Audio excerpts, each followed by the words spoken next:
Unfortunately, we're ending the summer on a little bit of a down slope. Now that we're into August, I want us to kick it right back up. If you look at the most liked videos over the last 3 months, May with 469, June with 451, July at 390. Can we get 500 likes today and already set that record for the summer in the very beginning of August? I need you guys to help me out. Do the nice and free thing by hitting that thumbs up button.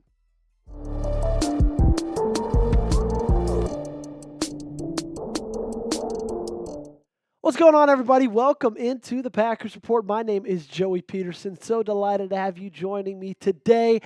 We're going to break down Israel Abanikanda, okay? The Green Bay Packers signed him last week, and I really believe that this is a sneaky good signing that went under the radar, and he's a guy that might actually give the Green Bay Packers some good snaps in 2025. A little bit more on Izzy. He was the Jets' 2023 fifth-round pick coming out of Pitt University, signed by the Packers on July 26th. He's had an up-and-down career in the National Football League, though. Was with the Jets from the entire 2023 season. Then he was waived in December of 2024. Then he was picked up by the San Francisco 49ers, waived in July of 2025, and then the Green Bay Packers wasted no time in claiming him on the 26th. And when it comes to Abanikanda, I'm going to say something crazy. And I want you to screen record this, and when roster cutdown day comes, we can either look back and laugh on it or look back and give ourselves a high five, pat on the back. I think that Izzy can make this roster.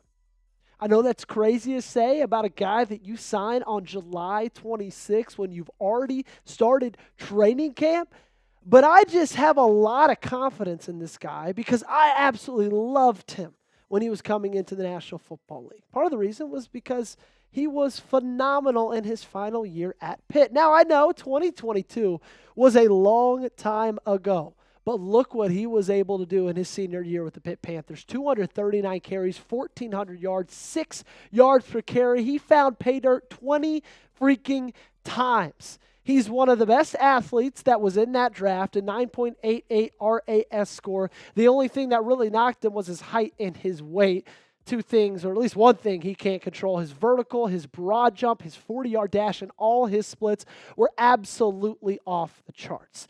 Get to know Abanikanda a little bit better if you are curious. His final year of Pitt, he ran for more than 100 yards in 9 of 11 games. Joey, how do you know this? Well, I had firsthand experience watching him put over 154 yards on my Tennessee Volunteers week 2 of that season. 20 rushing touchdowns that year. He's one of those one-cut runners, if you know what I'm talking about. He's got quick acceleration. He's a former sprinter, and he's got breakaway speed. A lot of times when it's guys like Abanikanda who are a little bit more stocky, let's say, a little bit shorter, a little bit heavier, people don't think of them as guys with breakaway speed. People don't think of them as guys as speed backs, but he's got that ability. He's got that in his back. NFL.com, their scouting report on him reads, as a zone scheme runner with early down size, Abanikanda can be a bit inconsistent with his reads and tempo early on in the run. However, he has a plant and go ability and is able to snap off cuts at tight angles to elude short area traffic when needed. He has terrific top end speed to gash a poorly fitted run front, but he needs to run with better discipline and downhill decisiveness to play ahead of NFL speed. Abanikanda isn't much of a third down option, but he does have the size and talent to compete for running back 3 slot early on with a chance to move up in the depth chart in time. Now, he does have some weaknesses. His change of direction isn't anything that's, unbelievable. It's not going to blow you away. It's not anything like Josh Jacobs is if you're trying to compare those two in your head. In pass protection, he's a little bit shoddy on, which I know when you're a Green Bay Packer and you play in Matt LaFleur's system, if you can't block, no matter how good you are as a skill position player, you're going to be a little bit more, I don't want to say on the ropes when it comes to playing time, but especially if you find yourself a little bit more down the depth chart and you can't block, that's not going to help your chances at all.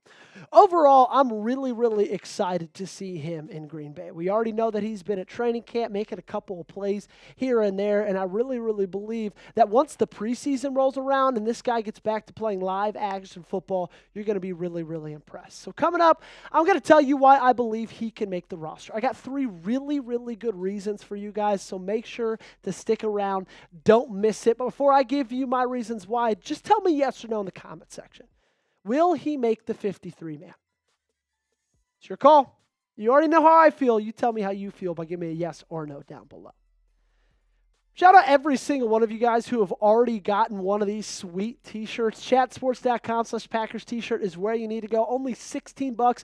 And I know you guys have been loving them, okay? We get our reports every week or so of how often these items have been selling, and this thing has been flying off the charts. So that means that you've got to get it as quickly as you can, because the more people to buy it, the less there are of it. A little bit of supply and demand. $16. That's how much it costs. I know you can't find that kind of a deal anywhere, so shout out to our friends over at Fanatics. Chatsports.com/Packers t-shirt. That's the link you need to go. And I made it super easy for you. Put it in the comments and description of today's video.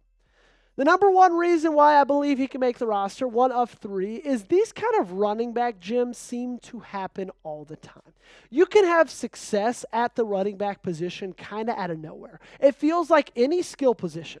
When you compare really quarterbacks, wide receivers, tight ends, and running backs. It feels like very, very often the running back position is most often the ones you see success that didn't really have that great of a pedigree going into the National Football League, right? You can be a 5th round, 4th round, 6th round pick at the running back position, and all of a sudden you're breaking off back-to-back 1,000-yard seasons, and everybody's asking themselves, where did this guy come from?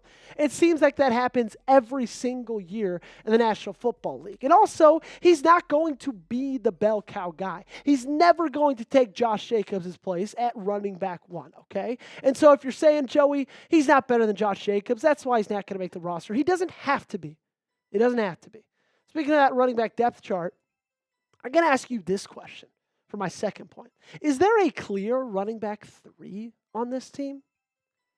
Although that Marshawn Lloyd is dealing with that groin injury that happened earlier in the week, is Emmanuel Wilson or Chris Brooks the running back 3 on this roster? And is it a clear cut between either of the two of them? Because I don't think that it is, okay? And then I mentioned it for a little bit, but now you got the Marshawn Lloyd groin injury all on top of that. For a guy who already spent the majority of all of last year, and when I may say majority, I mean pretty much all of it being injured, right? Dealt with a groin injury last year. Groin injury this year, right? Because of that non-contact injury right before Nate Hobbs hit him on Monday's practice. And last year was an up-and-down roller coaster for Marshawn Lloyd. Training camp had the hip injury. Preseason had the hamstring injury. Week 1 had the sprained ankle. Week 10, he was about to come back. He had appendicitis. That knocked him out for the rest of the season. Okay? And so I hear what you're saying, and I get what you're saying, that this guy might be a long shot. But if your running back 2 is hurt, and your running back 3 and 4, and the battle between those two guys looks like this with Emmanuel Wilson and Chris Brooks, 2 guys who in 2024 were fine. Nothing special. But it's like, they're good. But it's not ridiculous to think that Abanikanda can at some point beat them out for that running back 3 spot. Especially if he comes out in the preseason, absolutely balls out, and lives up to the player that everybody kind of expected him to be out of college. Who do you think is the running back 3 on this roster?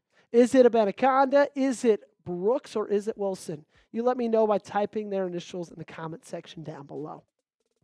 My third and final reason why I believe he can make the roster is some people seem to think that Green Bay is going to keep 4 running backs when they get to the final roster cutdown day, okay? Now, my rebuttal to that is I would be a little bit surprised because of the depth at wide receiver that this team has. Like, there's a lot of really good options as pass catchers. So I think if they're going to keep more than usual for any skill position, it's going to be with the wide receivers. I could see them taking 7 wide receivers to the 53-man before I see them taking 4 running backs. But if it happens, if Green Bay does take 4 running backs on the final 53-man roster cutdown day, I can see Abanikanda making it, okay? The talent is still there. The ability to run the football is still there. He feels like a great scheme fit as well. They already have a back in Josh Jacobs, who's a little bit smaller, right? Not this massive guy, but is a really, really great accelerator and is really, really good in this offense. And you saw it last year. This offense's identity was ran through Josh Jacobs. So now, why not add a guy 2 spots behind him that you believe can at least be similar? Make sure you got me on social media. You can find me on Twitter and Instagram. Make sure you also subscribe to the channel for daily updates on your favorite team in green and gold.